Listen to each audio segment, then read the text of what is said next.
So that was, oh, hold on. I got to flip my camera back around now. Flip my camera. Alrighty, guys. Welcome to my channel. Welcome to the Good Wives. You are watching the Good Wives Network, and we have some very exciting news today. So please keep tapping and sharing and getting everybody up and going today. I'm very excited. My book is live on Amazon right now. Run and go get it. Run and go get it. Okay. Um, Hey guys, hello everybody. Hello everybody. You like the intro? That's the intro to our documentary series that we are working on right now. So I am so excited, and today I am going to actually read a little bit of the book to you guys. Because everybody was asking if I'd read a portion of it. I will. Just give me a second. I'm going to pull that one up. Because right now I'm working on the second part right now. So let's see. Is this the right one? Yes. So the book is in three parts. Originally, it was 1,250 pages, and so it was very hard. Or I mean, sorry, it was 1,500 pages, and we can only have 550 pages when we are when we're uh, self-publishing through Amazon.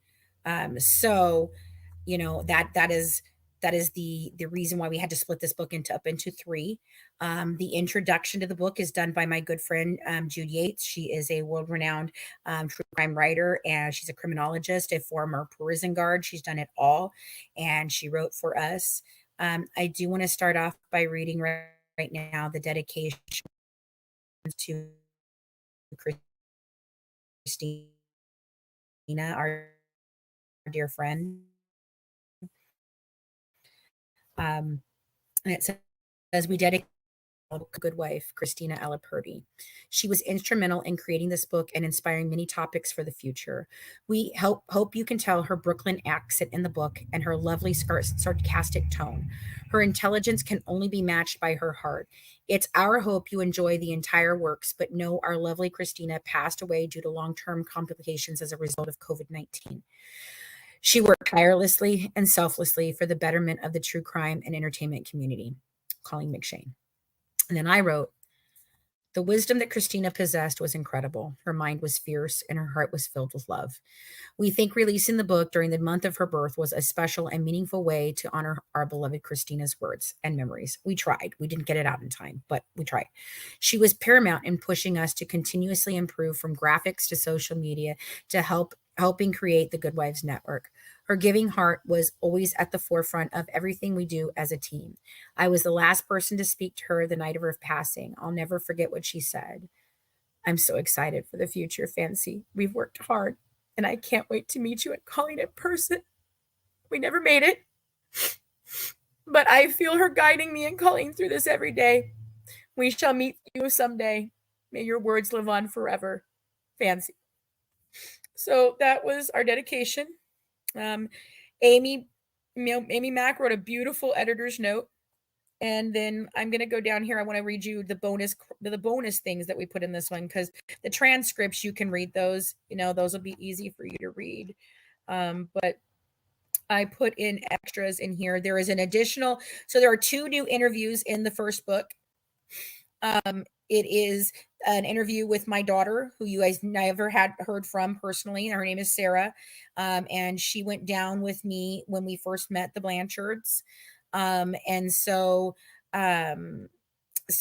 we have her in there, and then Suzette, who was Dee Dee's best friend.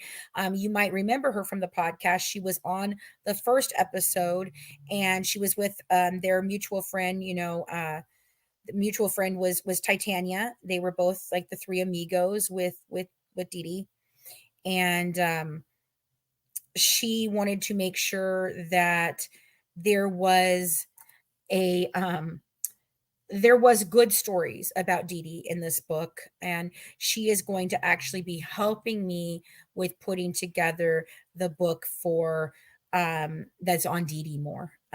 So let me see here. I'm trying to find a section I can read for you guys. Um, uh, the first book I may not be able to read a good chapter out of. I might have to do it out of the second book, because the first chapter The first book is really very much yeah, see, I don't write a lot of chapters in this one. So hold on, let me grab the second book and I will read from that because there's some really great stuff in here. Well, hold on. There should be, wait a minute. Sorry, guys, I wasn't even thinking about doing this today. Okay, you know what? I'm going to read in the beginning. Okay, so here we go. Because this is the beginning of this book. So we'll start there. Oh, let me go down here. I'm sorry, guys. Editor's note.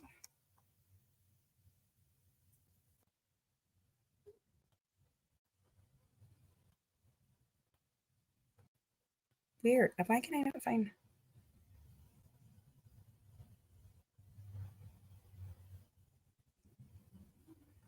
Done. Now I'm gonna have to go to the second book. Hold on, guys. Just give me a second. I'm so sorry. Let's see which one this one is. Continues. VisionCon. I'm going to read VisionCon and Dan the Man. That's what I'm going to read, you guys. This is going to be from our second book. It'll be up today. It probably will be available in 2 days.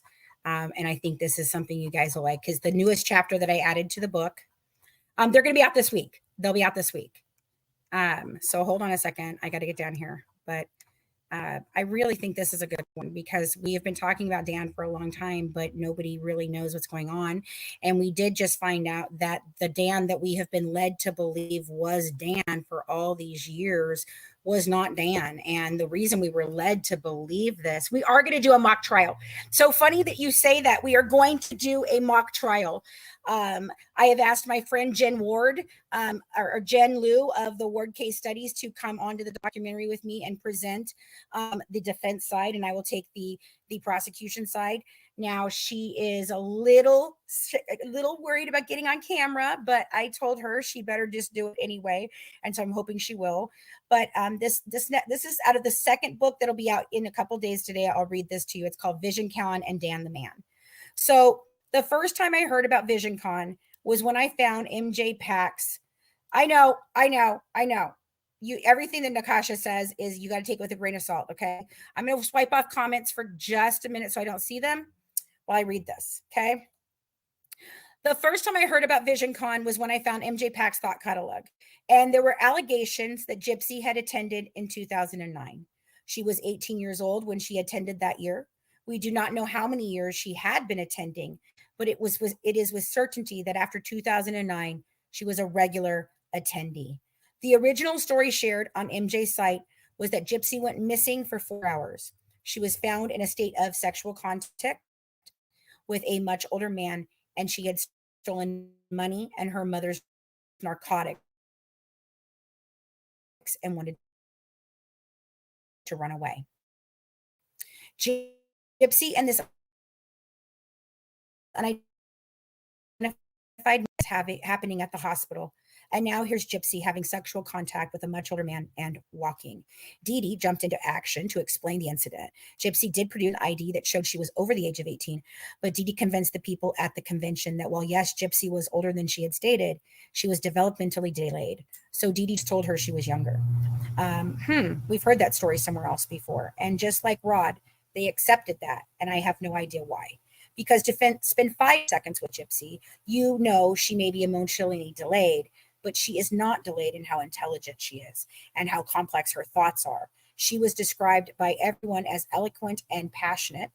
This man was banned from the con. She ruined his life for her own self-satisfaction. But in that moment, at very least, David and Kim Blanchard knew the truth. They both are on the executive board of the nonprofit. They saw she could walk. They saw her with a man in a sexual way. They knew what was going on, and they looked the other way. I think that happened a lot in Dee Dee and Gypsy's scams. People just chose to look the other way. Gypsy wasn't ever in grave danger. She was never going to die from some unnecessary procedure. She wasn't being abused every day of her life or being held captive. She wasn't running essentially she was running essentially a business with her mother, a con business, and that happens to lots of children in lots of families, and none of them unalive their parents. When the con no longer served Gypsy's purpose, she extinguished her partner. According to sources that came forward on MJ's page, stated that they knew about this and they were not Kim and David. So it's my thought process that lots of people knew and it served them all well too. The men Gypsy and Dee Dee associated with in Springfield all come back with their own strange stories, rap sheets, and disgusting behaviors, which leads me to ask what was really going on from 2009 to 2015? What is VisionCon? Because recently we came across some very recording video, very concerning. Sorry, somebody just said they're recording, not to mention them. That's what Ryan said. Sorry, guys. We came across some very concerning videos and pictures that, strangely enough, Dee Dee and Gypsy are all in. I'm not talking regular convention type things. I'm talking loud, wild, sexual libations flowing after parties that, if everyone believed that Gypsy was underage, should never have been invited to. If Dee Dee kept a short a leash and was as overprotective as Christy and Gypsy claim, then I have absolutely no explanation for what I see in these videos. We have shared several on our YouTube channel. One of the videos from 2010 was titled Batman and His Two Madams. This was an after party like I had never seen. I can't describe how uncomfortable I felt watching it. Like I stumbled across something that I had a visceral reaction to. In this 2 minutes at the end, Gypsy and Dee Dee show up, and Gypsy is dressed in a colorful outfit with a glitter wig. She is clearly known by everyone there, and she looks up at a man who asks her about her costume. She gives a little grin and a wiggle and says, "I got my puncturing gun." Seems innocent enough, but I can't describe exactly why. It wasn't anything specific, but it sits in your mind and you just know something isn't right. I did a little deep dive on VisionCon. According to their Facebook page, originally founded in 1990, today VisionCon is Southwest Missouri's premier pop culture convention. If you are a fan of it, you'll probably find it here. The family-friendly convention features comic book, science fiction, fantasy, cosplay, live action, role-playing, gaming, and so much more. As a nonprofit organization solely run by volunteers, VisionCon is put on every year so that fans can get together and have some fun while also raising money for local charities. Thousands of people attend annually, and we would love for you to be one of them. Join us at the Springfield Expo Center in downtown Springfield, Missouri, and get your geek on. VisionCon Inc. is a 501(c) nonprofit organization with a passionate belief that we all have a responsibility to contribute to charitable activities and to help improve the local community. Unfortunately, and then listen, I'm now pulling from some other things so you guys understand. I'm jumping to a news article here. Since you can't see it, you're not going to get how I put it together. So I want to make sure you know. Unfortunately, sex traffickers capitalize on large-scale events such as Comic-Con to exploit their victims for profit, Attorney General of San Diego, Ron Bonata, said. I did a quick search, and there is story after story about these conventions being breeding grounds for trafficking men and minors. Springfield in of itself has a huge trafficking problem, but these conventions create a perfect breeding ground for sexual deviance. HIS agent Christopher Davis gave some insight onto the conventions on the Fandom Plus website. The majority of women involved in prostitution efforts like enslaved by their pimps, forced into quotas of violence. In this instance, one girl who was only 16 years old was liberated by the Joint Task Force here. Many of the women who get trapped in these situations are minors who come from broken homes and get lured in by a sense of security that their enslavers offer, adding to the insidiousness of the whole situation. When people use these events as an opportunity to prey on minors, HIS agent Christopher Davis said HIS and our law enforcement partners will find you and bring you before a court of law to face criminal charges. There is no place for alleged predators to operate in our city, and HIS is committed to helping the victims of these crimes. Many articles reference the after parties like what we saw in the videos from VisionCon. It's a seedy underbelly for lots of criminal activity, and what better way to hide it behind the guise of a family-friendly event. What I saw was not family friendly by any means, that's for sure. Of course, to the public, I'm sure this is the farce that they allow people to see, but the people behind the scenes have some darker activities once the critical eye of the public is gone.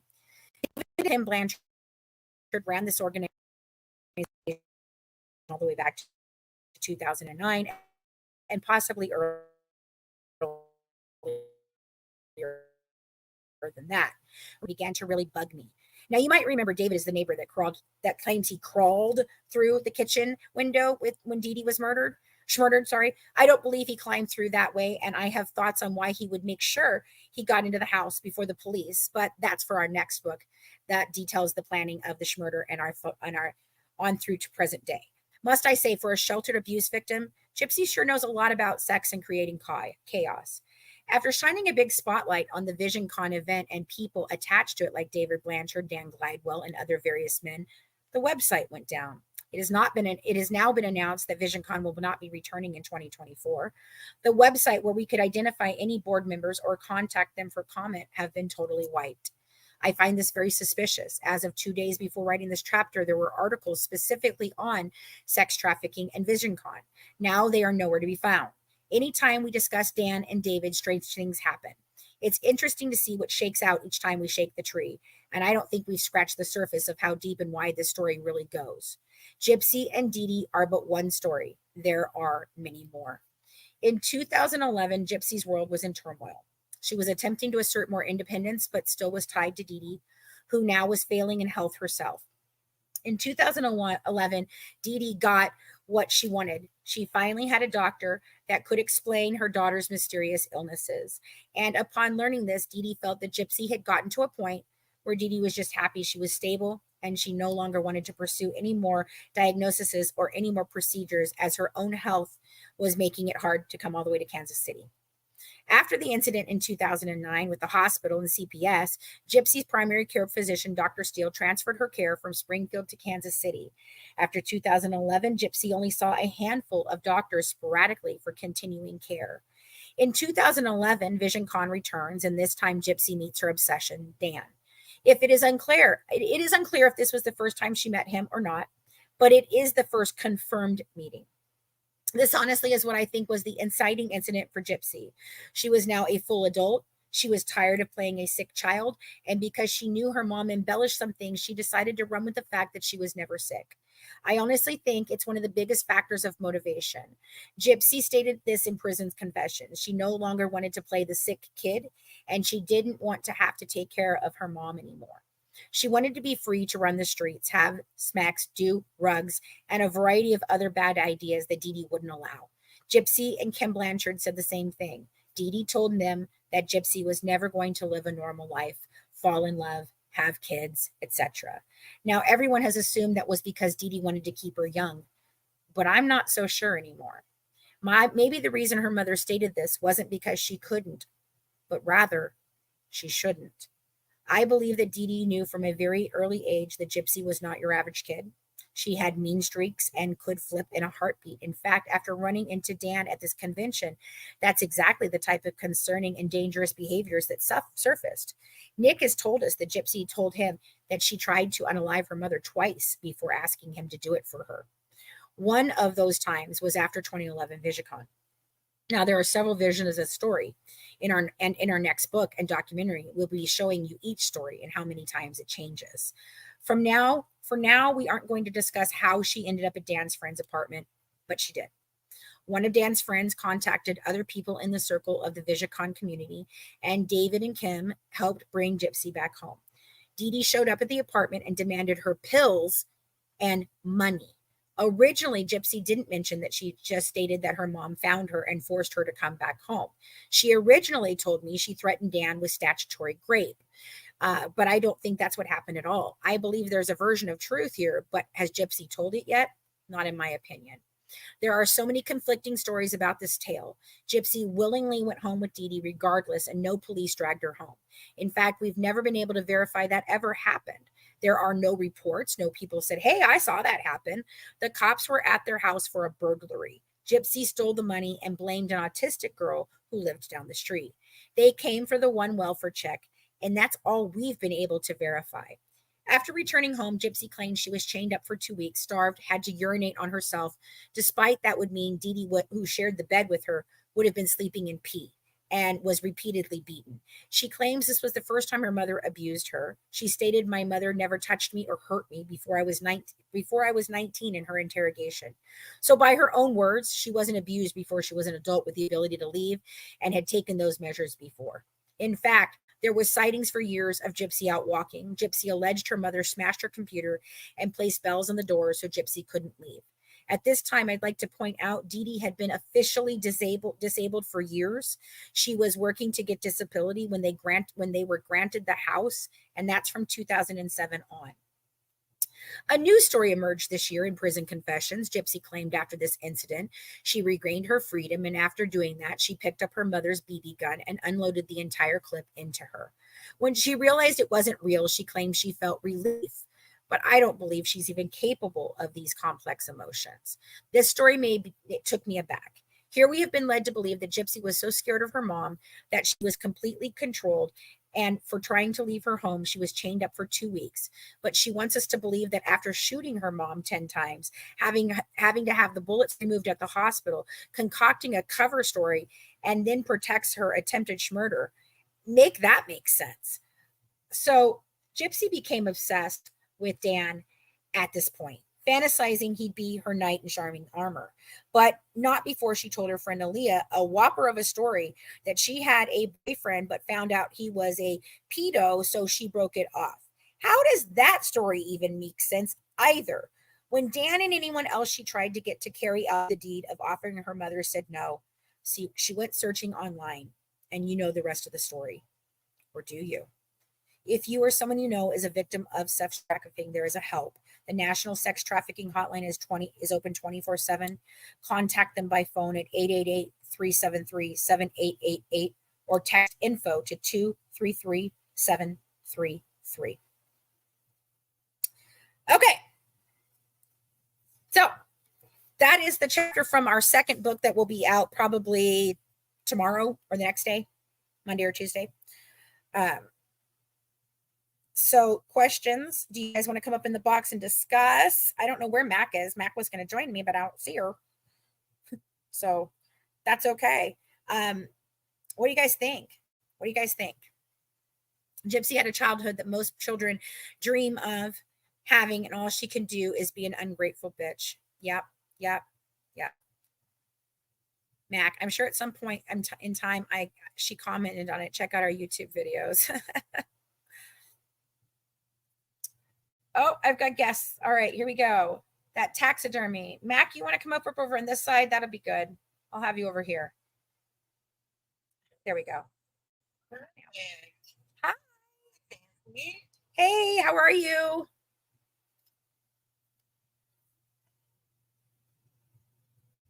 Are you there? I can't hear you, love. David and Gypsy might have gotten caught together. You were muted for a moment, so can you repeat that? Can you repeat that, sweetheart? You were muted for a moment. Oh, yeah. Okay. Do you think that David and Gypsy got caught together in that little shed of horrors? I think that someone in Gypsy got caught together, allegedly, in my opinion, for entertainment and educational purposes only. But I can't be certain of who it is. I cannot be certain of who it is yet, but I do believe that there is someone involved that is being protected. Yes. That's what I think too. Yes. Like I said, you're protecting somebody, and the whole situation is just sus. It is. I can't get over that. Like, there's something in me that says that body was moved. You know, yep. All the blood that was in the kitchen and in the bathroom, and that bathtub being so fucking clean. Like, that thing was spotless. Right. It's totally covered up by something. Yeah, no, it's definitely nothing about the crime scene is right. And they're asking me about the Nick's interrogation over here. I have not given commentary on Nick's interrogation really yet. I need to get them over to my friend who will enhance the audio in them so that we can hear better what he's saying when he's mumbling. I've just been kind of dragging my feet on that because I've been busy. But yeah, I'm definitely going to do commentary on his interrogation for sure. Because I'm like, okay, if she was murdered, I'm sorry. If it occurred just in the bedroom, why is there blood droplets on the wall? Kitchen. Mm-hmm. Like, blood blood's gonna get on the There top was now. blood everywhere. You know where there wasn't blood though? You know where there wasn't blood? There was absolutely, there was no blood. There was hardly any blood on the bed. And you know where else there was no blood? There was no blood in the freaking bathtub. That bathtub was so damn clean. And if you look at that receipt that is on, that I showed the other day, if you look at the receipt that was shown the other day, that is a Schmurder cleanup kit if I've ever seen one. Oh, yeah. It's a leak. I'm sorry, guys. We're playing. You're listening to TikTok over here too, so I'm sorry. Oh, no, you're fine. No. The guys, everybody over here is complaining because they can't hear well. I'm sorry, guys. I will put this up as a with them both, okay? So that way you can hear the questions on the where the reback, and I am trying to make sure that I repeat them for you guys so you can do it. Sandy, it's there. It's up right now. It was down for a few minutes and now it's back up. Nancy? Yeah. I want to say congratulations on the book. I will be ordering it as soon as I can find it. I was like, when you were reading, I was like, oh, you're answering a lot that I thought already. Yeah. Because, okay, I'm going to be very careful that I want you to get paint on, by the way. Thank you for calling me. Oh, love you, girl. Anyways, so this whole Dan David thing and touching on sex trafficking, it makes you wonder what that shed of that Yes. one lady said was, Yes. and Yeah. and how quickly on that one HBO mockery, we'll call it mockery. Yeah. Yep. He was, him and his wife were acting like they didn't know a thing, and you're like, wait, hold the phone, you all were very, very close.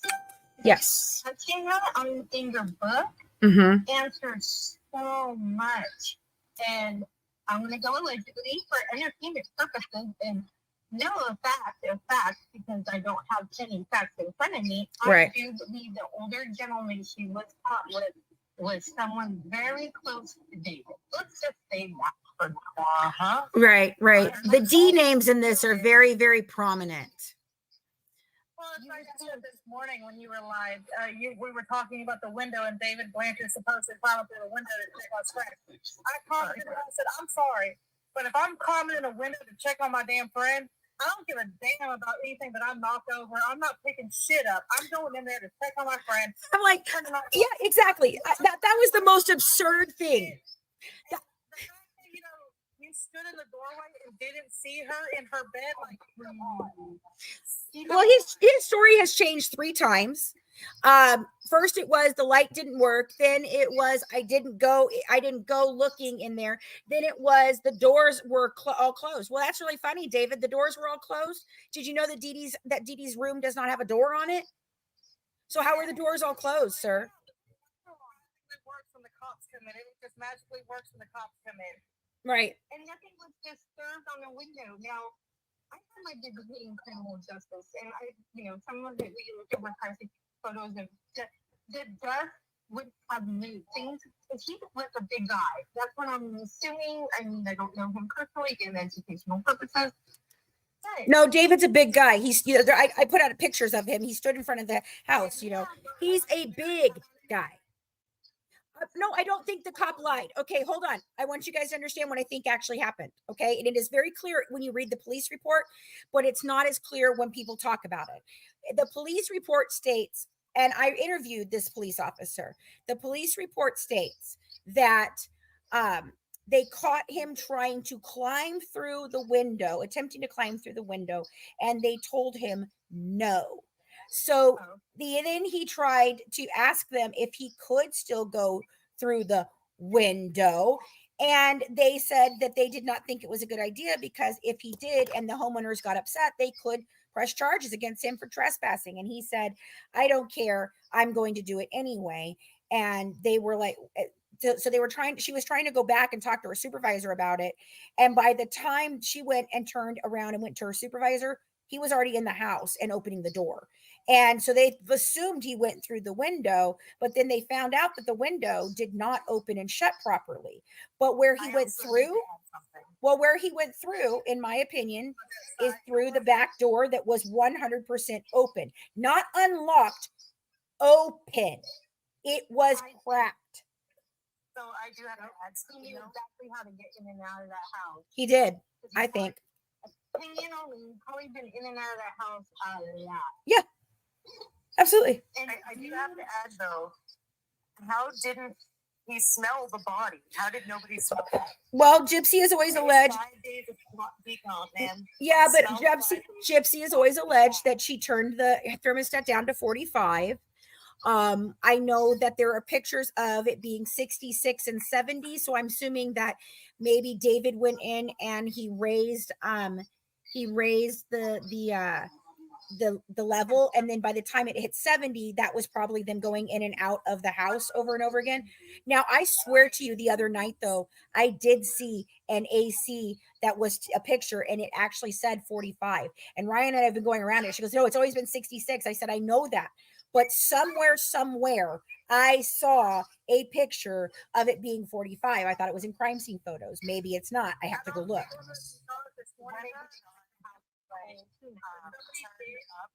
Down, that body still would have smelled so terrible. Actually, the police said it did not smell either. There's no way. I don't know if you caught it this morning. They did comment that they had looked at the manufacturer's book, and they did find the brand of that AC, and it did go down to 45. It did. The manufacturer's book does go down It to did. 45. It did. And I'm telling you, it was. So you're not seeing, if you did see it, you're not seeing things. If that AC does actually go down to that temperature, it's just, we got to find that picture. Because after you said it, I even looked through the pictures and I'm like, okay, where? Yeah. Do you feel that the Blanchards, because you were close, we all know the history and everything, I'm going to harp on that. Do you feel that they didn't think anybody was really going to look into this after the whole plea deal? And No, they stopped investigating the second that Nick took Nick confessed and she took a plea. And I want to talk about that for a minute. So listen, go ahead. I've said this repeatedly. I believe, in my opinion, Gypsy Rose, Christy Blanchard, Mike Stanfield, and HBO colluded together to tell a narrative. They sold a false narrative to the public to ensure that she got a plea deal, and then they rushed to make sure that the production was done before Nicholas's trial. It came out right before his trial, and then everyone on the jury pool, I'm not talking everyone on the jury, everyone on the jury pool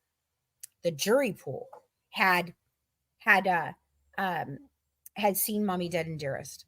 And so I don't understand why they would not grant him a change of venue. I do not understand why lots of things were done, but in my opinion, they sold a false narrative to the public.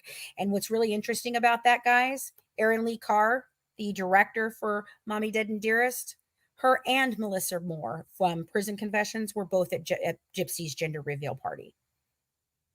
Interesting. So tell me that Erin Lee Carr was impartial in her judgment of this family and the stories that they were telling. She wasn't. I don't know how they don't see that as a conflict of interest. I don't either. I don't either. I knew the police stopped the investigation as soon as Nick, and I'm talking about now, like everybody like deep diving, they throw you a bag of goods, as they call it. Yeah. And you're like, something's off, and you started diving even more and deeper and deeper. I feel my personal opinion is they figured, okay, Mommy Dead and Dearest is done,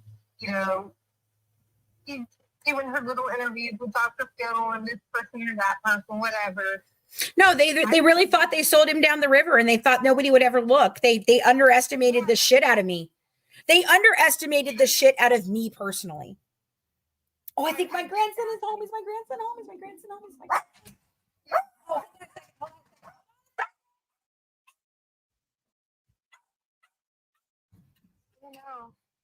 I'm online. Move back. Back.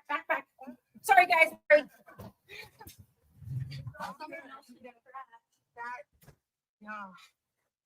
I think it's still underestimating this family. I really do. I just want to say how proud we are.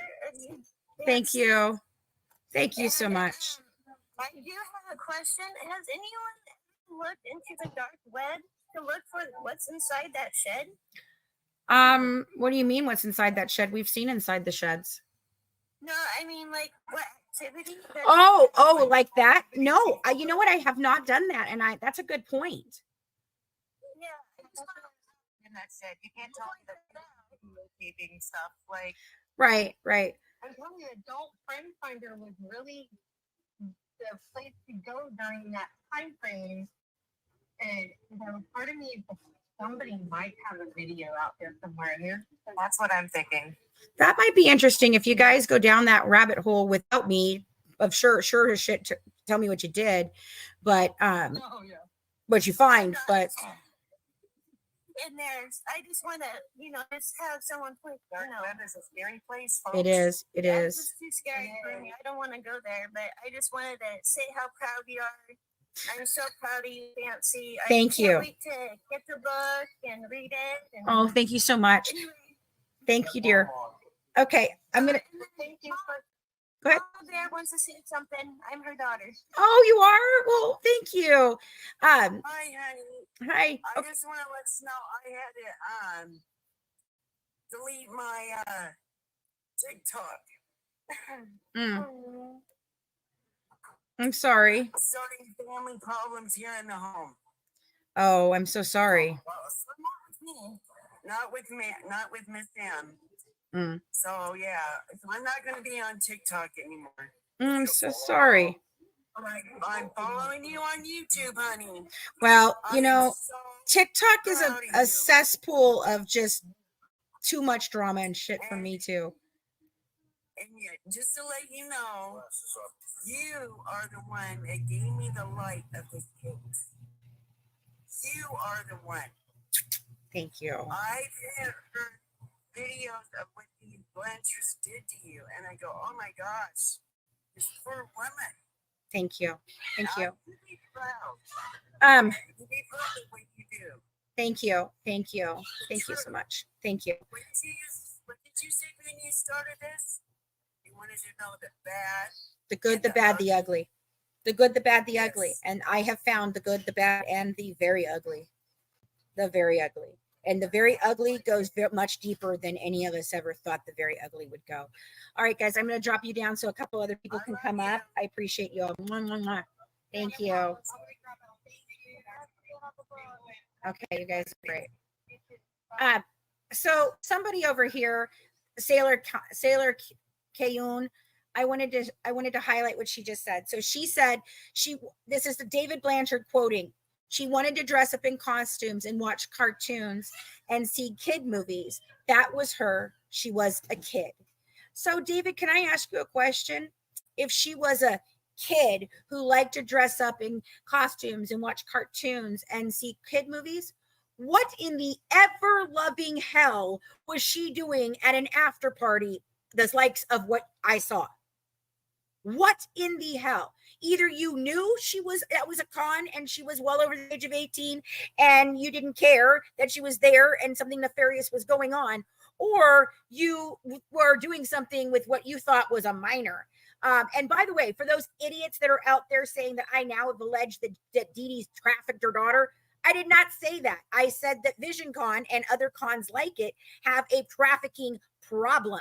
And what was going on in the back room after hours to me did not look like something that a child should be at. Do we just invite all the children to drink alcohol out of the bathtub and participate in wild sexual situations? No?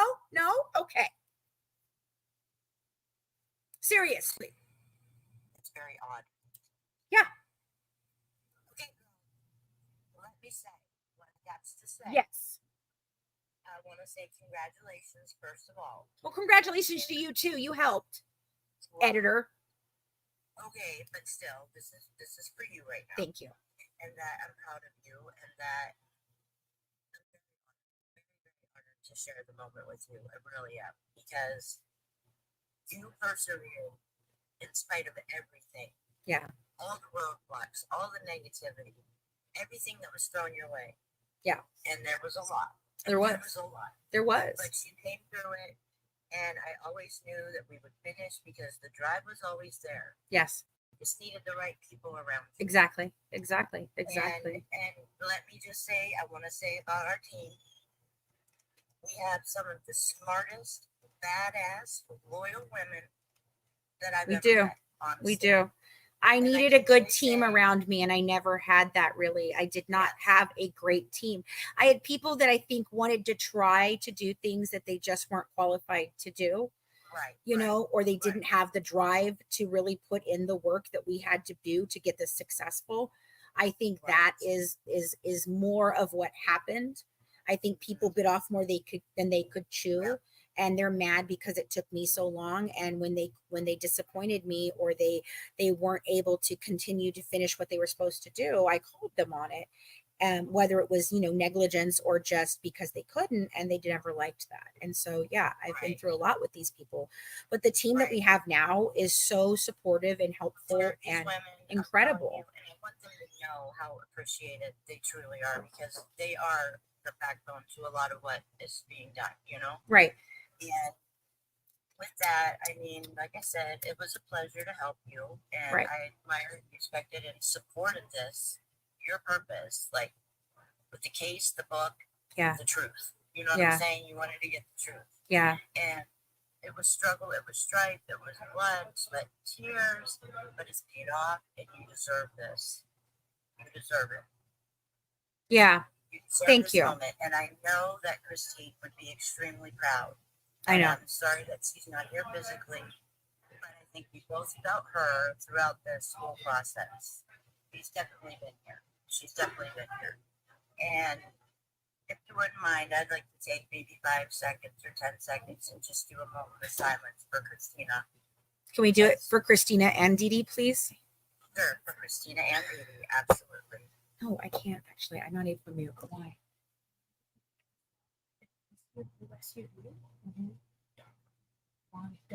One. Oh. Oh, okay. It's good. So it's nothing to do. No. Okay. Okay. No problem. Okay. No problem. Go. Okay. All right. But yeah, that's it. That's it. I'm proud of you, Christina- and I'm Christina proud to is. be a part of it. Thank you. And Christina, I know, was spiritually with us. I mean, I showed you things. I kept showing you things. I'm like, I know. Lindsay, look, I know. look. Yeah. And for those of you that are asking and don't know the story, Christina is our business partner and our co-host on the Good Wives Guide to True Crime season 1 and season 2. And she passed away last year at the beginning of the year from complications from long-term COVID. And it was just, And it she was one it was healthy woman. devastating. I was on the phone with her. I was the last person to talk to her. I read that in my dedication. And it was really a hard moment for us. I lost everything. I lost my company from it. I lost my best friend. I was sick 19 times in that whole year. Like it was a bad 2021 or 2022 was a bad year for me. It was It's hard to 2021, pick yourself up 2022 were bad like years. that. Yeah. It's not easy. It's a lot of things like that. It Yeah. really isn't. Especially if you don't have the right people around you. Yeah. So I wanted to read the preface to you guys of the first book because it basically opens up and tells you guys what this book, how this is going to go. So I wanted to do this for you. So the disclaimer is up there. All our thoughts and feelings in this book are all allegedly, in our opinion, for entertainment and educational purposes only, and may not reflect the views of MGE or the GWN or all parties mentioned in the following pages. All professional medical analysis is based on the records provided to us by Christy Blanchard, case files we obtained through a FOIA request, personal conversations and interviews over the last 8 years, and our personal education and experiences. Nothing within should be taken as legal, medical, or any other type of direct diagnosis or advice from our team. We based our original ideas off a limited amount of evidence at the time. And at the time of this publication, new evidence has come to light that may now change our thoughts and feelings currently. The reflections we give looking back, we try to clear up any discrepancies. Hey guys, can you be moderate? Can you be wary of the people that are trying to make comments that they're not coming through for me, please? Because there's a lot of that. So I said there may have been new evidence. So Gypsy Rose Blanchard's release on December 28th of 2023 changed so many things for the world, for her family, and for us here at the Good Wives Guide to True Crime. The podcast transcriptions you are about to read were produced and first released in 2019. At that time, we no longer worked with Gypsy or the Blanchard family, but we were in an orchestrated media truce with them. Since her release, Gypsy Rose has become a social media icon and has splashed the pages of TMZ on an almost daily basis. She has threatened media outlets from speaking to us and launched a widespread smear campaign by releasing a post to get Facebook supporters to mass report our channels and platforms to end our tyranny to her family. She described someone else as tyrannical too. She's no longer with us. They have silenced us in mainstream media by threatening reporters and news stations that if they speak with us, they will never interview with them again. This is a pattern of behavior they have used over and over in the media with a wide variety of people to change the entire narrative of the story, for which we have tons of inside conversations provided for you in Patreon. They have filed a lawsuit in May 2024 against me in Chillicothe, Missouri. They asked a judge to grant them a restraining order against me and wanted me blackballed without resources. However, there has been no contact with anyone from the Blanchard family in years. The case was dismissed because the judge stated it wasn't the correct venue and no attempt at arbitration had been made as required by the contract all parties signed in 2007. The Blanchards continue to work with social media entities to stalk, harass, and ban anything our company or our creators put out. We are not their only victims. They bully and harass anyone who speaks out against the narrative that Christy and only Christy has pushed for the last 9 years. This needs to stop. The truth needs to be heard from so many more than just the Blanchard family.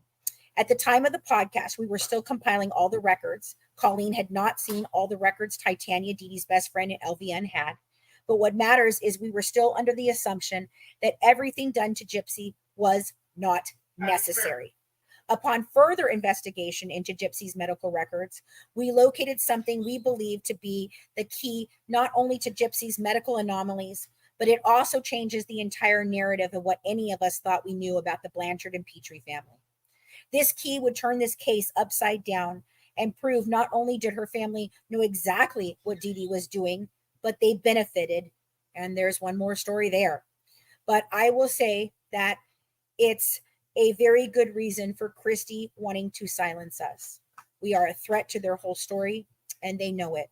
So sit back and follow along as we walk you through our first professional piece we produced on the life, the crimes, and the schmurder of Dee Dee Blanchard, and the name of our upcoming book. We like to think of this as a midway in our journey. This was a time of peace for us. Accomplishing this was something we were all very proud of. We had moved on to create a new space for ourselves where we wouldn't have to worry about how the media told the narrative. We would control the projects and the truth would be told properly and in as complete a fashion as possible. We really felt like we could lay it down and be happy with what we had produced and created. But as fate would have it, that isn't what happened at all. But this midway point was a time before we began to see the entire facade fade away. We still really believed the abused girl killed her monster of a mother, and this is tragedy. We'd seen her interrogation and released it, and we'd caught them all in lies. But we were, as my friend Jen of Word Case Studies said to me just before Gypsy's release, and this was truly an aha moment, Fancy, you're still operating under the assumption that any of it's true. And I fell silent. She was right. And this is what inspired us to open back up our minds and take a fresh new look at this case. But at the time, we were still not well informed about Nick, except by how we'd been manipulated by his ex-girlfriend, Dawn Boker, and Christy into thinking the worst of him. So this podcast was a struggle because our eyes were open, but we were struggling with things we couldn't reconcile at the time, much of which we can now. That will be in our follow-up chapters and our next Tell All book and documentary series. We did our best to edit it what the transcriptions did not, but please forgive us if we missed anything. In each chapter, we are including our reflections of what we feel now compared to our thoughts at the time based on a ton of new evidence and knowledge. We hope this book serves as a cautionary tale. If you ignore red flags in something because you want to believe someone's story, it's bad for everyone. Did we have it all right at the time of the podcast? No. Do we have it all right now? I'm not sure. But what I do know is the facts and evidence tell the truthful story, and it will lead us ultimately to the truth of how this all happened and how nobody moved to stop any of it. The one lie told of Gypsy having no long-lasting effects clouded how we evaluated the case. Now that we know this is untrue, we are forced to reconcile with the fact that we got it wrong too, and we played a part in the narrative that the public has heard. Other reporters or documentarians have willfully stood behind a false narrative. We will not. The quest for truth has always been our mission, and it continues to be so today.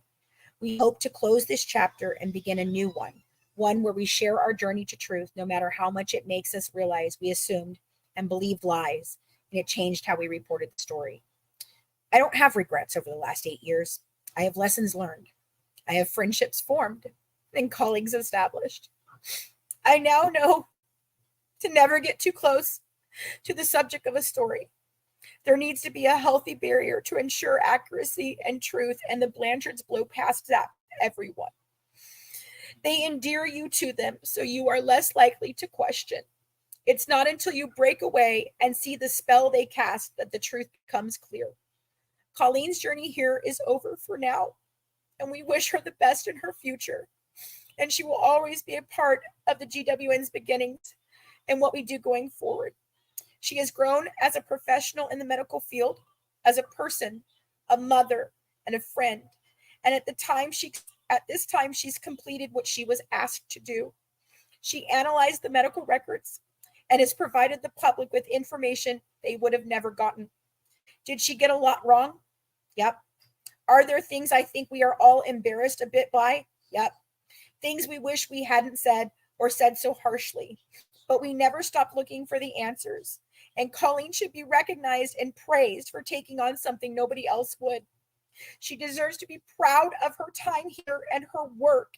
Anyone stating otherwise is just someone who never took the time to get to know any of us, but is first to criticize things they weren't brave enough to do. We will always hold you dear in our hearts, Colleen, and the door is always open and the porch lights are still on. We have much of our recordings left to still release that have nothing to do with Gypsy, and I hope those are the stories that people associate with our body of work. Helping our new team to navigate the files, the info, and more is greatly appreciated. Your work will live on, and you will be forever the medical professional expert that blew the lid off of this whole charade. Your leaving is bittersweet, as it finally puts a close to this chapter of our journey. I've struggled with letting you go, even knowing that it's time right now, because it closes the door on you and me and Christina. And that's a hard path to accept. What we did together was incredible, and I hope we are remembered for that, and not that at one time we got the Gypsy Rose scam wrong. We set out for truth, and I feel like we found it. And for that, I will forever be grateful. We are adding a few bonus chapters of interviews and things we have done along the way of making this podcast and now this book. We hope you enjoy them. We've tucked some hidden gems in here. Thank you so much for supporting us in purchasing this book. Very well said. Thank you. And I get how bittersweet it is. Yeah, It is, and I'm very angry that the reason that she is gone is because people fucked with her livelihood. She was not leaving before that. She wasn't. No. We had talked about it, and she was frightened because we were going through the same things we went back through in 2019, and she didn't want to go through it again. And she said, I'm not strong enough for it this time, Fancy, and we don't have Christina, and I don't know what to do. I'm fine. It's just very emotional, and I don't know what to do, and I don't want my family to be put in jeopardy for this. And she is at a point where she doesn't even want to be credited for what she's done because you have frightened her so badly. Now, her case has been dismissed with the board that you fraudulently filed, Kendall. Yeah. And I think it's abhorrent that you did that because she did nothing wrong. All she ever did was read what these doctors put in these medical files and tell you what they said. And based on her education of 11 years as a master's degree in nursing education, she gave you her opinion on them, as any medical professional expert analyst does. You should be ashamed of yourselves for making Colleen feel bad for something she worked on for 8 years. She poured her heart and soul into this. Something to very much be proud of, and they took that away from her. She didn't even want her name on the book because she was frightened. She was frightened. And when she made that decision, she was frightened because she still had an open case being investigated through the nursing board that was fraudulently filed about nothing, because it affected the whole world, the whole world, the whole world. So I never let her back out of this book, and people thought I was being mean and hateful and that I wasn't honoring Colleen's wishes. But no, what I was doing was making sure that even if she wasn't proud of her work, she would be later, because she would have regretted not being part of the book. She would have regretted not being part of these things that we have done eventually. And I was not going to allow you to steal that from her. By God, I wasn't. I respected her and took her name off of the front of the book because she asked me to, because I love her and I wanted to not cause her any strife at all. I didn't want to. I thought it was unfair. I thought that it was terrible that she had to go through this, and it made me very angry. It made me super angry. And then several of you tried to use her leaving that had nothing to do with anything other than your fuckery, and tried to pretend somehow you were aligned with her. You absolutely were not. That is my friend. Colleen will always be my friend, and she will never speak bad about me because there's nothing for her to say. Just like I'll never speak bad about her. You know why? Because not one time in all of this has Colleen ever acted inappropriately, unethically, or horribly like the rest of you. I have had one fight with Colleen, one fight and one fight only. And that was when we were fighting over a plagiarism situation with Scott Peterson because she didn't want to disappoint me. And Christina caught it and we fired her for that. And that is the only time I've ever had an argument with Colleen because I was very upset about it. And she knew what she had done. And she said, I'm so sorry, Fancy. I was under a lot of pressure and I just wanted to get it done. And I thought when we read the podcast, I wouldn't read directly from the outline, but then I did, and I didn't know what to do. So she was gone for almost a year because of that, because other people wanted her gone. And she came back because she has ethics. I asked her back specifically because she has ethics. And there was never a time that if she came back, she wasn't going to be a partner. She was always my partner. And so was Christina. Right. It's sad. It is definitely bittersweet. It is. I'm going to let some people up to ask questions, though. But you know what? I wish Colleen very well on her journey. She is a young mother. She has 2 children under the age of 3 or 4. I can't remember if Katie's turned 4 yet or not. And so I understand. She said she's not the same person anymore. She's not the same person she was 8 years ago when we started. She's not that much into true crime anymore. And she just wants to live a very simple little life with her husband and her children and not be bothered. And that link, I don't know, guys, it may not have worked, but it should be working now. If you just go to Amazon and type in the companion to The Good Wives Guide to True Crime, it'll be right there. It was down for a little bit, but it should be up now. So, I'm sad that it has been this hard for her. Even months before Mac, you walked her through the book. I mean, you helped her. Yeah, absolutely.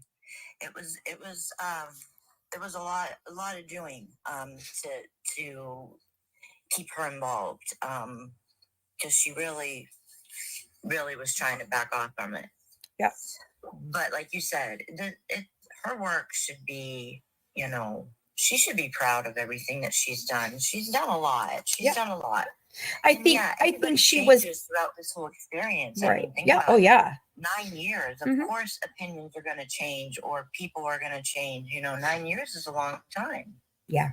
Yeah. So, Well, and here's the thing: is I she didn't was. I was glad to do it because it got her to be able to write her reflections Yeah. and things. Yeah. And I like what she had to say. Truly, I do. Truly, I did too. She's a very smart girl. She is. She's extremely smart, and her Very big smart. brain is huge. And I hated having to pull her through it. I felt so terrible as a friend. Like as a friend, I wanted to tell her it's okay. You don't have to do this anymore. You can just leave. You don't have to do this. As her friend, I wanted to do that. As her business partner running a business, I could not. I had to get her to finish that book, and I was going to go ahead and do it without her. I had told her, okay, fine. You don't want to do reflections. The ones that you have in there are going to go out. And the night before we were going to hit the button, she came to me and Mac and she said, is it too late? Can I still do my reflections? And I said, absolutely. She goes, you'll You're hold the like, book "Hell for no, me. let's go." She's like, you'll hold the book for me. And I said, I will hold the book for you one last time. If you don't do these reflections, though, Colleen, I will release this book. I don't have any other option. I know you think that the book is going to be terrible because you think that you messed up so badly in your assessment of things. But you didn't. See, the thing is if you listen to Colleen actually read what is in the files, she's very good at explaining to you what they are and what it means. Where she got it wrong was because we had been told the lie that Gypsy had no long lasting effects. And if she has no long lasting effects, then that proves that none of this was true, right? But we know now she did have long lasting effects. You can see them. Hey, Marianne, thanks for joining the chat, baby. Did you have a question? I just wanted to say thank you for everything you've done. I didn't know who Gypsy Rose was until I started listening to your platform.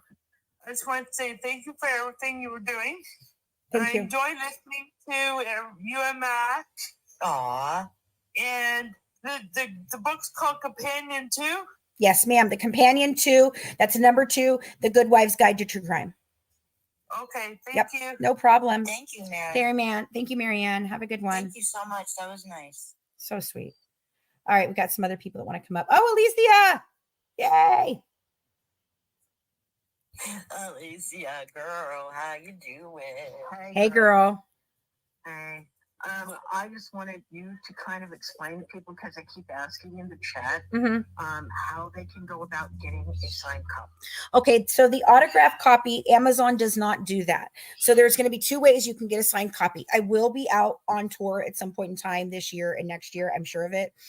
So you can purchase the book and wait, and there's no charge for that. If you come and see me at an event, I will sign it for free. If you want now to purchase a paperback book with my signature on it, you go to thegoodwivesnetwork.com, you go under our merch store, you look at the book, you order the book, and I order it from the website. It gets shipped to me. I sign it, and then I ship it back out to you. That's why it's $10 more. So it's, I'm making sure that I cover the shipping cost for that because it has to ship to me first. So it will take a couple more days than getting it directly from Amazon if you do it through me, because I have to get it and then I have to send it to you. So can I mail the books to you after I get them, Fancy? Yeah, you can do that as well. If you want to do that, if you guys do buy them on Amazon and you want to do that, I'm going to probably get together with a PO box. And that way, if you do sign them in there, yes, include a postage paid to come back to you for sure. And I can do that, just have another envelope in there and I'll send it right back. If you are out of country, right now, I don't know what's going on with the Amazon site. Some of them are saying that they can't order them to Canada and Australia and other places. I'm thinking maybe it just hasn't gone live there yet because it is available. God, my nose is itching. It is available. But if you contact me through tipsforgoodwives@gmail.com and tell me where you live, give me your address, I will type it in. I will find out how much shipping is for you. I will send you a slip telling you how much shipping is. If you agree to that, then I will create a page for you to go and check out just your copy on the website. So that way you can do it if you can't get it to ship out internationally anywhere else. And if you want it signed, then of course you just have to message me so that I can sign it and send it out to you. That'll be fine. So we can get you taken care of. And I'm going to jump off real quick. I just wanted to tell Okay, you. no problem. Yep. And I am so proud of you. Thank you. Thank you. I'm insurance myself too, so thank you. I'm so proud of you. And Yeah. Congratulations. Thank you. And Christina. I mean, God rest her soul. You guys have a great day. Oh, Alicia, I love you so much. Thank you. I love you too, baby. Appreciate you, girl. Bye. God, you guys are all going to make me cry all day, aren't you? I know. Okay, I don't know what's going on. Listen, guys. Hey, gonna be crying all day. hang on a Happy second. tears are the best We are not. Hang on one second, Rich. Hang on one second. Okay, thank you, baby. Hold on one second. Hey, guys, there is a Kindle option. Okay, it is available on Kindle Unlimited. There is an ebook option for $9.99, and then there's the paper book. If the paperback book is still saying that it cannot ship to your location right now, I did pull it down for a revision of the description. So it was going through checks. It now says it's live, but if it's not, just try back in either later today or tomorrow. If you can't get it still, send me an email at tipsforgoodwives@gmail.com and I will help you. Okay. There is also going to be an audio version coming out. Mac and I have to work on that. It's going to be all the transcripts will be read like the podcast. We are going to edit the podcast so that you can hear it in our own voices. And you can hear the podcast right now in its entirety, but we did not edit it yet to match the book because we did take some personal things out and stuff. But there is also going to be an audio version of me reading the bonus content. So yeah, you'll have that. I found it on Kindle, but it isn't able to download yet. Okay, well, I'm not quite sure. Hopefully, if you guys keep having problems, please message me so I can talk with Amazon and find out what's going on. Yeah. Okay. Hi, Richlet. Sorry. No, you're fine. You are so fine. I just wanted to say you congratulations, and I am so proud of you guys. I've been following you guys for a minute, and I listened to your lives, Fancy, when you're on like at 1 o'clock. I was watching you last night, and I am so happy for you guys, and I'm so proud of y'all. And keep doing what you're doing. Don't let it stop you. Just keep doing what you're doing. It's going to be bad days and it's going to be good days. Just keep doing what you're doing. Absolutely. Yep. And it helps with supporters like you for sure. Everybody. Y'all have a good day. Okay? You too, sweetheart. Thank you so much. Thank you. Somebody over here on YouTube asked, does Gypsy and them know you wrote a book and it came out today? They knew I wrote the book, but I don't think they knew it came out today unless they saw it last night. Do you have the fraud documents of Dee Dee? Do you mean the false police report for the burglary, or do you mean? I mean, there was not a real fraud investigation. There had been a fraud investigation, and guess what? It had been closed, and then they were Sheriff Arnott was going to open it back up, and then he was not allowed to do so.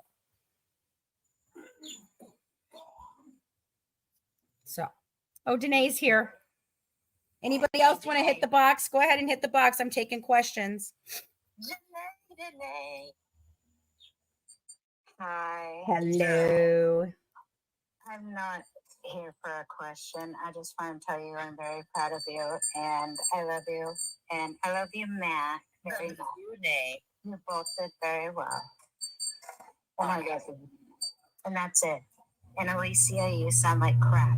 She does. She's not feeling well. Yep. Thank you, sweetheart. Thank you, Danae. Love you too. Love you. Okay, so am I the only one who wrote a book about it? No, I'm the only one that's wrote a truthful book about it, though. That's the thing. Everyone else has toted the narrative that they have been told to tote. And I would not tote that narrative, and that's why they hate me.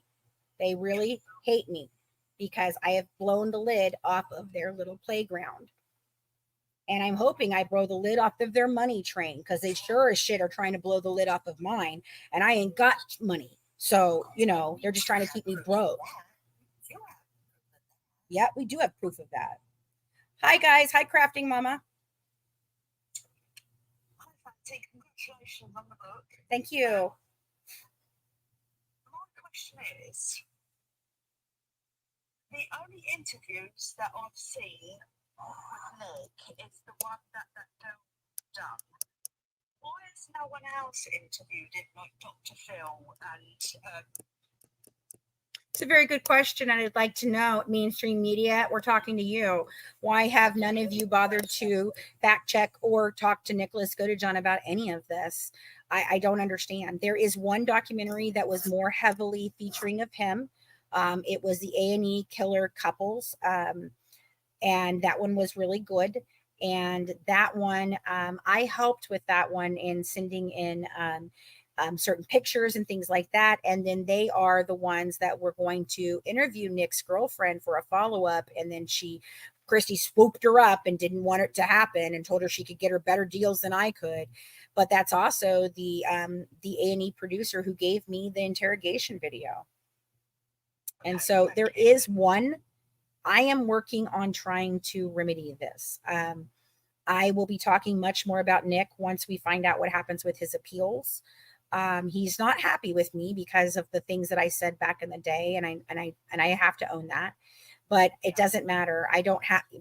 He doesn't have to like me for me to fight for him for justice. I was approached today by a young lady who wants to organize several different peaceful protests on the Supreme Court steps and the governor's office and things like that. And so I will be helping her and supporting that, and I will be coming to speak at that if it so happens. And we are trying to get other content creators to come and share that. Yeah, he needs to get his side out because no one's given him a chance. No, And he hasn't had a fair deal at all. no, I just think it's wrong. yeah. He hasn't been given a gaggle, has he? So No, it's literally that nobody even thinks about him. And so I'm hoping when I put out that's why the next book that we're doing now, this is going to be 3 books altogether. I'm considering it one book because it was supposed to be one book. It just happened to have to be like broken into 3 parts. But our next book that's coming for January is going to be all about Nick. I'm going to talk about why I had the opinions I originally had and how those came to me. I'm going to talk about I'm going to show you some of the papers that I wrote in college when I started going to forensic psychology classes to talk about this case and find out more about Nicholas, because I really did not understand Nick in any of this. I also did not understand autism at the time because I did not know my entire family was neurodivergent. So it changed my opinion there as well. So I'm hoping that with that book coming out in January, that maybe we can finally get some more traction on his story. But it seems it's almost too late, and I'm so sad that it's too late. and is it If this, true? go ahead. Is it true that for him to get like another appeal or whatever it is,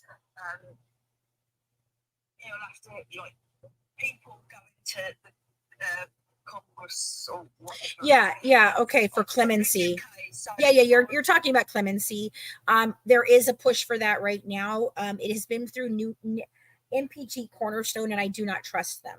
So I am actually going to organize a page on our website for you guys to come, and you can write your letters to the governor so that we can make sure that they're correct, because there's a very specific format you need to follow. And there's also you don't want to just send it in to the governor and not have a case attached to it, or it will just sit there. So there are ways, but yes, I'm intending to go to the governor. Yes. Yeah, because obviously the election's coming up soon. Yes. So Yeah, so we're trying to organize the event for sometime in October. Is what I last heard, but I know that Naomi is willing to come. We're trying to get as many big content creators there. Even if you don't like me, even if I don't like you, I don't care. We can all come together on the steps of the Supreme Court to fight for justice.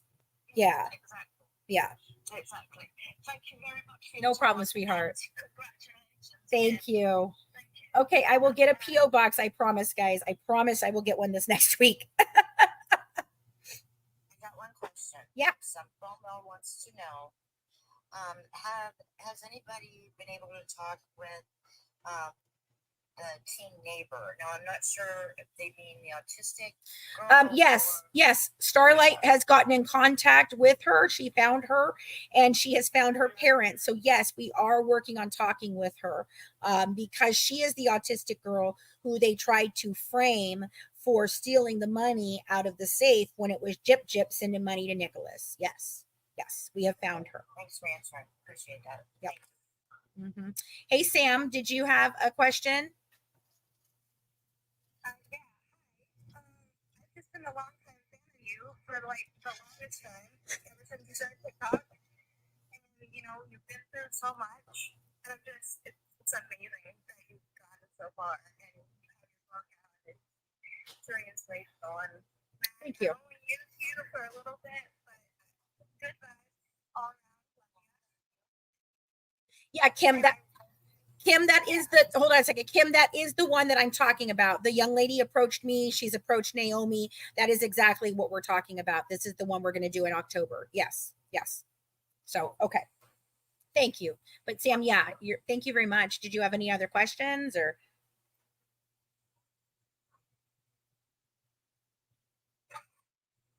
Did I lose you? Oh, okay, Sam. Thank you, sweetheart. I do appreciate it. I really appreciate all the love and support you guys have given me for years now. Oh, that's so cute. It was like a little bit teddy bear hugging me, Abby. Yeah. Yeah, and you guys do follow Starlight. She is doing a great job of trying to go through the case file and show new things. She's also who found Sheriff Arnott's 20-minute first press conference that if you listen to, you will know 100% the police were on a totally different storyline than what the public was being sold at the beginning. Keep tapping, guys. Hey, Smiley, how are you, baby? Nice to see you again. So I've been trying on this path as I sort of asked a couple questions Mhm. in regard to like the DD fraud stuff. And I've been searching, trying to find anything to substantiate it. The only thing that people seem to talk about is when she was with Laura and Claude. And of course, Laura seems like she never liked her. And that, of course, raises suspicions that maybe Laura tried to make her look guilty. Yes. Okay, so and I haven't been able to. Yeah, go ahead, keep going. I'm sorry. Yeah, so I did see that other people seem like they might have some files. I don't know if you have those same files. I am still trying to track them down, so if I do find them, I'll try to forward them to you. I have some stuff, but it doesn't prove anything that you want. It doesn't. Okay, yeah. There are no Just like- there's no arrests, there's no mugshots. There's the one mugshot, and we don't even know what that's from. There was some court cases where she wrote some petty checks, and I think she just paid that and you know whatever. But I have not found what they keep alleging there is. There's no reports on any of the attempted schmurders or the schmurder that they think that she killed their mother. None of that has ever surfaced. Oh my God, the chicken on my head. So no, I have not found it. I do know that it was the reason why CPS was called. It is the reason why the hospital was asking for a different, something more than just a POA. They wanted guardianship papers in Springfield. So that's when they moved the care to Kansas City. And then after that, I mean, honestly, the almost all care died down from after 2011. So no. And here's the thing, Dee Dee wasn't committing medical fraud. The only thing that she really was doing was fleecing some charities and some individuals by embellishing her daughter's conditions that she absolutely did have. Now, of course, she didn't have cancer, but I mean, that was just a fake thing to get money. But there's no fraud investigation, like a major fraud investigation. It had been done and closed in that incident in 2009. And there had been a couple other times, I think, that they had looked at it, but they had not gotten anywhere with it. Does that make sense? That's the part that I'm trying to understand it, because from what I can see through the medical records, she seems to be saying that she's afraid of Rod, that he has these issues, blah, blah, blah, the drinking, etc. This talk of we couldn't find them and blah, blah, blah. Well, clearly they didn't want you to find that. Changing the name was not for fraud, it was to hide. Yeah. I mean, it could be. I've not really fleshed that theory out yet, but that is a very good narrative that's a very logical narrative you're coming up with. It wasn't part of Gypsy's plea deal, guys. It wasn't. She does actually say that in the record. No, I know it's said in there, but that could be something she just said. About the name change. Yes, I know, but that's still something she could have just said, Smiley. So you have to kind of take that with a grain of salt, one way or the other, because they were in constant contact even when they were in Missouri.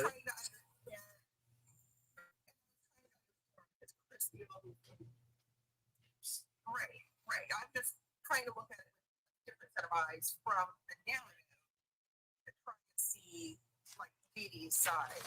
Yes. Yes. I will do this.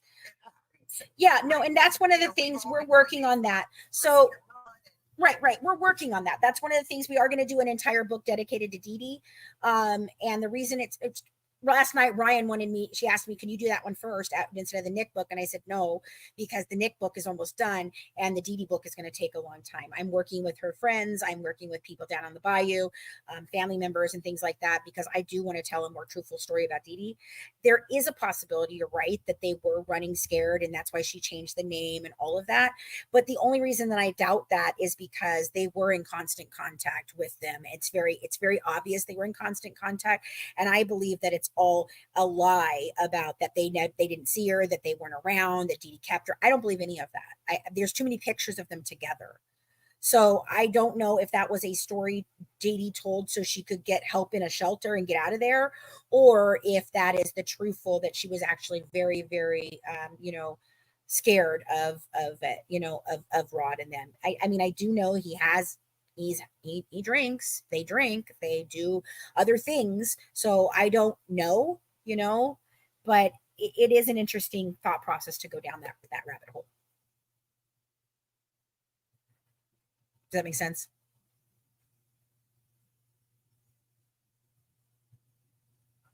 But for the sake of we've gone by what Gypsy has sold entirely. Yes. And Yep. Christy. Yep. Go entirely based on Mhm. Dee Yep.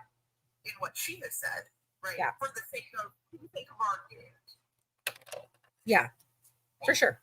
Anyway, for your time. Thank you, sweetheart. Bye. There's some good questions. Yeah. Hang on, let me see. Oh, if Fancy comes to town, drinks are on me. Ray Grows Green, where are you? Okay, I do want to take a moment before we go on with questions. We are announcing a brand new show. Anna, let me mute you for a second. We are announcing a brand new show. My husband, Craig, has decided he wants to be involved with the network in a brand new show. It has nothing to do with true crime. So I'm going to read to you what he wrote today and tell you guys how you can be part of our network. So we are starting a new interview show. It's called Every Woman. We are going to share the stories of everyday women such as yourself. To submit yourself or someone else, send an email to everywomangwn@gmail.com. Be sure to include your name and a good way to contact you. You do not have to have some extraordinary story. You don't have to have done something outrageously big. We want real stories from real women. That is what the GAWN originally started as. When we built the network, aside from the podcast, my whole goal was a network for women by women. And I wanted women to be able to come together from all over the place and listen to things for them specifically. They can have differences in political views. They can have differences in all these different things, but we are all still women. And I wanted everyone to come together and see that women across the country, and not just across the country, across the globe, we're not all so very different. We all are mothers. We all are women. We are all wives, and no matter what part of your life you are, you have a story to tell. There's a story there. There's a story there. We all have heartbreaks. We all have struggles, and sometimes it's inspiring to hear what someone else has to say. Yeah. I really like that idea. Yeah. Okay, so PNW woman said, do you think Dee Dee may have done the scamming because Christy threatened to take custody? I don't think that. I think she did the scamming because Rod was kind of just a deadbeat dad that was never around, and she had a sick kid who needed lots of medical care, and she had always kind of had a perchance for wanting to be famous herself. And I think one doctor gave her that thought process, and I think she ran with it. They were friends. Yeah, they were. They were friends, Dee Dee and Christy. CPS. What was the reason CPS was called? That's a good question. because what I believe happened is in 2009, when the hospital began to investigate for fraud based on the changing birth dates and things like that, that is when a call went into CPS, supposedly CPS, and Dr. Steele, her doctor, says that he was the one who did it. We've never been able to confirm that he was the one who did it. And in the report, it had originally said that it was a woman who called in. So I think his nurse called it in, to be honest with you, and he is covering his ass at this time. So the CPS, here's the thing. So CPS was called out in 2009. He says it's because nothing was adding up. Well, that's really interesting, sir. So first of all, I'd like to tell you guys that in 2005, when they landed there after Katrina, Dr. Steele requested her records from Louisiana, and he got them. Dr. Flasterstein also in 2007 requested her medical records from Louisiana, and he got them. And he also talked to her doctor in Louisiana that said they had ruled out muscular dystrophy. She still had a type 2 fiber atrophy. They couldn't figure out why. So in 2007, Dr. Steele sends Gypsy to the neurologist, Dr. Flasterstein, because she has these erroneous things that, nobody can figure out what's causing them. So when that happens in 2007, Dr. Flasterstein writes a letter back to Dr. Steele saying the mother is not a good historian. And then he writes a second one back saying that, and she went back. So she did two times she visited this doctor. So it wasn't like she was just avoiding him. She went back even after he said she's not a good historian. If everybody thought she was pulling medical records, then she would have pulled that, and she would have known he said she was not a good historian, and she would never gone back. But she did. That's when he told her that he thought it was Munchausen by proxy. And I'm certain that she probably stormed out of that office, cussed him out, called Christy on the phone and said, "You're never going to believe this happened." Allegedly, in my opinion, for entertainment and educational purposes only. But in 2007, when the doctor wrote back that there was possible Munchausen by proxy happening, do you know what Dr. Steele did? Nothing. It was not until 2 years later, after she was over the age of 18, that he then calls CPS, who could not get involved because she was not a minor. 2 deputies, 2 social workers went out there. They were able to, hi Haiti. They were able to verify that she had an ID that proved she was over the age of 18, just like she had one at VisionCon both times. Right. And all the other times when she was caught at Dan, she had one then too. Funny how she had an ID that she just didn't even know about. Interesting. But they asked her if everything was fine. They did notate that they felt that there was some developmental delays happening with her, and they asked if she wanted to leave, and she said no, she was fine. And she was a full adult at that time. That's how CPS got involved. It was the one-time thing. They closed the case immediately right after walking out the door. Hey, Anna, did you have a question, dear? Yes, can you hear me? Yeah, I can. Hi, I just wanted to say congratulations about your book. I'm really excited to get it. No problem. I did have a question. Uh-huh. One thing I was noticing in like 2014, something had happened where Gypsy had sent something to Rod, Yes, something like a Facebook. it was a Facebook post. Yes. Was it pictures or was it just like words? No, it was a Facebook post, just like on her Snow Gypsy account, and it was in all capital letters, like she normally, like all she does and everything. And it was basically that her dad abandoned her. He didn't care about her. He da-da-da-da-da. It was just like her just ranting and being awful and hateful, and he's just a piece of shit, and he's this and he's that. And so that went up. Christy saw it. Christy got upset. She contacted Dee Dee. Dee Dee found out. Dee Dee made her take it down. And she literally they both blamed Aaliyah for getting into her computer while she was over one day visiting with Gypsy, and she's who put it out. Gotcha. Because some people were saying that there was like photos involved. No.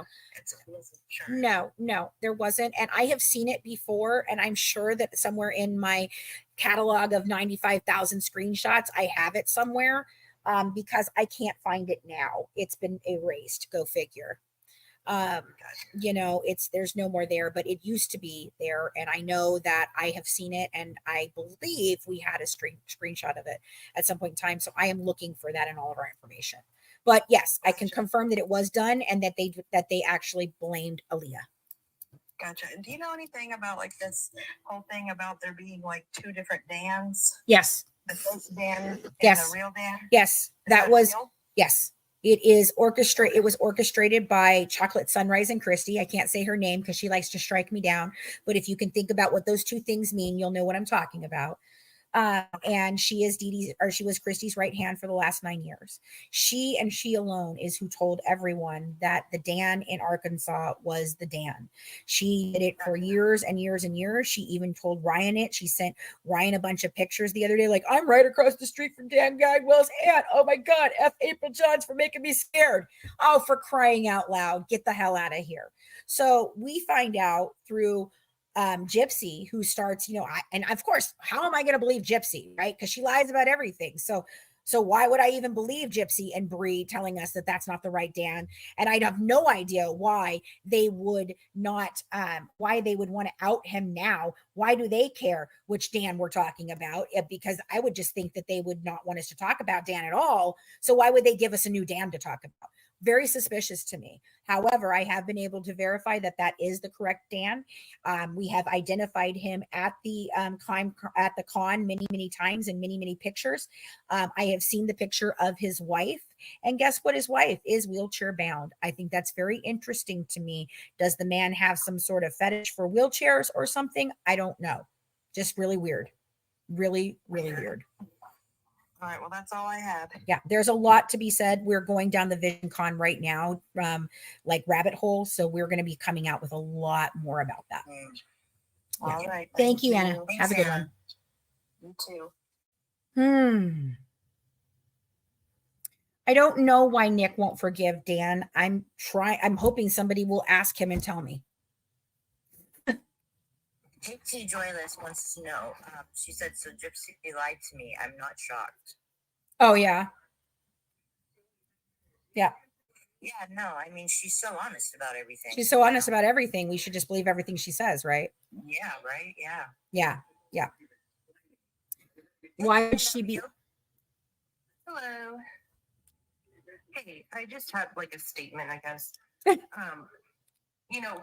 Rod stated like he loves Gypsy, and I just find it weird when she was a kid. He didn't take time to go see her. It's not a long drive. I mean, it's a long drive, but it's not really if she's that sick. Right. So that just tells me all I need to know about him. Yeah. So Right. I feel the same way. I feel the same way. Would That, anything that story never made any sense to me. Okay. Because we know now that they're lying about being involved in her life as a child. They were absolutely involved. There are hundreds of pictures to prove that they were involved. There are text messages and all that shit to believe that they were involved. When they left after Katrina, he did not ever pursue going to see her. He never took her to court for visitation ever. He offered his doctor's appointment. He never went to doctor's appointments. He never bothered to ask or check anything. Like you said, you've got this sick freaking kid who you're supposed to. So the story went when she was 17 or 18. They had little Mia in the car with them, and they were on vacation in Tennessee with Mia and Dylan, and they were supposed to go on to Missouri. And then they were calling and they were calling and they were calling, but Dee Dee was not answering. And so they said that she would do that all the time. They'd try to make plans to go up there, and then they would never hear from her. Well, I'm sorry. You had her address, obviously. You were sending her fucking checks for child support. So let me get this straight, Rod. You just decided to just never go and check on the fact that your ex-wife has just carted your kid off somewhere and you don't get to see her ever or hear from her, and they skirt the issue half the time. And you know that your kid is really freaking sick, so she could be dying in a hospital, and Dee Dee isn't able to answer, but you never actually thought about going past that and going, well, the story goes that Christy is the one who told him, no, we're turning around. I'm not doing this to our children anymore. Right. I'm not putting them through this anymore. She's Well, jealous. well, She- why wouldn't you just let them go, and then you would have been able to see them? Away from her kids. Go ahead. I'm sorry. I was talking over you. Say that again. No, she wanted Gypsy to be not around, and they had this new life and their kids, and she wanted all the attention on her children and didn't. It seems to me, allegedly, it just seems she didn't care about anybody. But you know, and about the well-being of Gypsy, if they believed she was so sick. And don't you think now she says, oh, you know, she sticks up for Gypsy. She's her number one supporter, whatever. But where was she when she was a child? You know? Right. So And did you see have you watched the Lifetime Life After Lockup? Have you watched it? I won't support her. Okay, so I just don't know if you've seen it. watch- Well, there's a I clip. don't watch that. There's a clip, and I've only seen the first 3 episodes, and that was all I needed to see. I don't need to see any more about her life now. The reason I watched Prison Confessions is I knew she was going to lie, so I wanted to see the lies she told. But I haven't watched it much either. But there is a clip, and it's they're standing in the kitchen, and Gypsy is talking to Christy, and she uses the tard word. You know what I'm saying? Right. And she says that my mom told me that my mom told me that when we went to the Special Olympics, you and Dad called me that. And you can see when Christy reacts in her first reaction, I'm 100% certain they did say that. And she tries to say, oh no, never. We would never. Oh, we would never. No, I don't believe that. I don't believe that at all. I think Christy did say it. Nope. The neighbors didn't even know they had a daughter named Gypsy. So, you know, there's that. So ridiculous. It is. All right, love. Thank you so much. Thank you so much. Thank you, girl. Mhm. Thanks. Oh.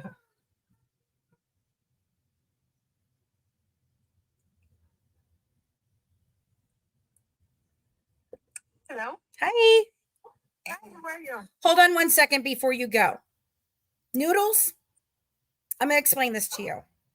Has Claude Sr. been accused of SA? Yes, he has. Is there any proof to substantiate that claim? No, there's not. Does anyone else in the family or anyone that knows Mr. Claude believe it? No, they do not. The way that was edited was just the same way that Aaron Lee Carr edited the first thing that made Claude look like a horrible person when he said flush Didi's ashes down the toilet, which he wasn't even saying that he did. He was just saying that that's what his daughter said when he asked her what to do with them. Well, I don't know, Dad. Throw them down the toilet. I don't want her next to Mama because she's just. Now that we know this, we can't. How can we even do that? So I don't believe that she was SA'd. I don't believe at all. It sucks that we even have to question it. It's very upsetting. But the fact that she's lied about everything else, I'm not going to throw this man under the bus like that. No. And say, okay, well, this lie I believe, because I'm not going to do that. No, and the thing is that yes, he was shocked. He looked shocked when they asked him. His answer was freaking weird when they asked him. And you know, his answer though was that as a young child, she touched him, you know, and to be honest with you, that goes along with hypersexuality that is connected to the chromosome disorder. It could absolutely be that she was a curious child and she did touch him and he did tell her, no, we don't do that, sweetheart. So it could go either way, but I'm not going to sit here and crucify a guy. Yeah, I'm not going to sit here and crucify a guy like that though. Yeah. No. But I'm not gonna go all the way there because of how she lies. And then when she talks about it, there's no emotion at all. Right. Why do I keep getting a notification about it? And truly is able to talk about it without getting choked up or some kind of emotion. She has no emotion when she talks about anything. Did somebody order a DoorDash? Like it was just another day. No, I didn't order DoorDash, but it says that I ordered DoorDash. Oh, someone got dinner. That's not. That right. was weird. That's not okay. I ordered DoorDash earlier and not even from Wendy's. Hang on a second, guys. I've got to find out what's going on. Did I just get another DoorDash? Like, I don't understand. Sorry. I'm so sorry. You guys can continue talking. That's just weird. No worries. I was just saying how she had no emotion when she speaks. No, she did not. No. And I know I've had it situation noodles also where that has happened to me, and no, I'm not able to talk about it like it was just another Saturday. No, it doesn't no. work like that. Not for me, anyways.